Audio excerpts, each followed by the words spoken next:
السلام عليكم كسر الفيسبوك بيج كان عبد الحليم علي ومانت waxaa wareysanaynaa corona virus mudana corona marka koowaad muxuu yahay qabiilkaaga inteena ka soo jeedaa cayladaada qoyskaaga qabiilkayga waxaa lagu magacaabaa virusyada tajka leh qoyskayga ama awooyaasheeda waxay ku noolaa jireen wadanka Shiinaha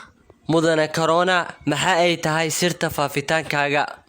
aniga oo kiligay ah ayaa galo unuga ku dhawaad 24 saac gudahood ayaa isku badiyaa ilaa ka noqdo 1 milyan maxaa lagu bixiyay magaca ah COVID-19 waxaa laga soo gaabiyay magaca caabuqa coronavirus ee 2019 hagaag goormee ahayd markii ugu horeysay ee aad soo muuqatay waana halkee marka ugu horeysay ee la arkay waxay ahayd 2019 waxaana laga helay magaalo ku taalo dalka Shiinaha oo la dhaho Wuhan gartay marka adiga sidee ku faaftaane waxaa raaca dhibaha yaryar ee ka imaada hindisada qofka qaba coronavirus salaanta habisinta iyo shumiska hagaag mudana corona marka intee ka gashaa qofka caafimaadka qabana jirkiisa waxaa ka galaa dhowr meelood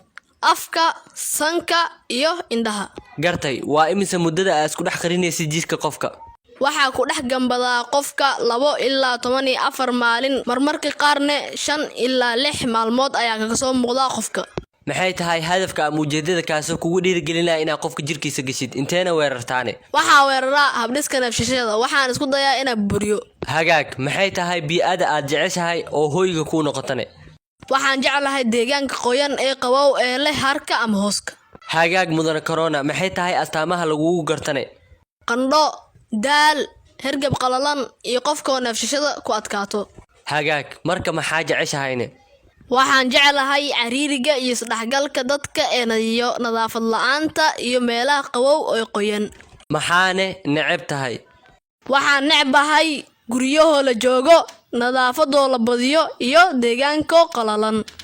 adiga ma dishaa qof kasta oo aad jirkiisa gashidne maya aniga dadka qaar waxay iga faafiyeen waxaanan jirin oo been ah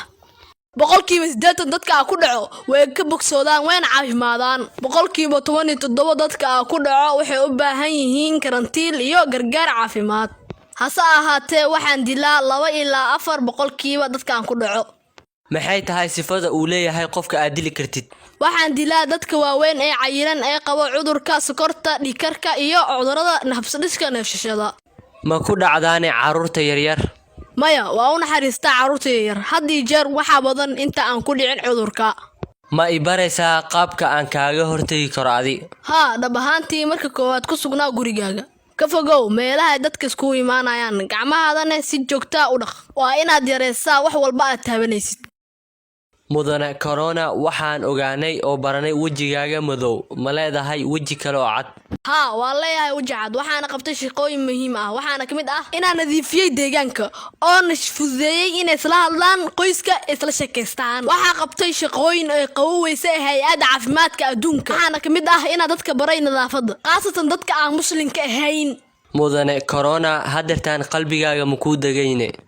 ha qalbigayga way dagay waxa dadka baray cashir lama ilaawaan ah waxaana burburiyay isla weynidii ee lahaayeen gaalada iyo dhibkii ku hayay muslimiinta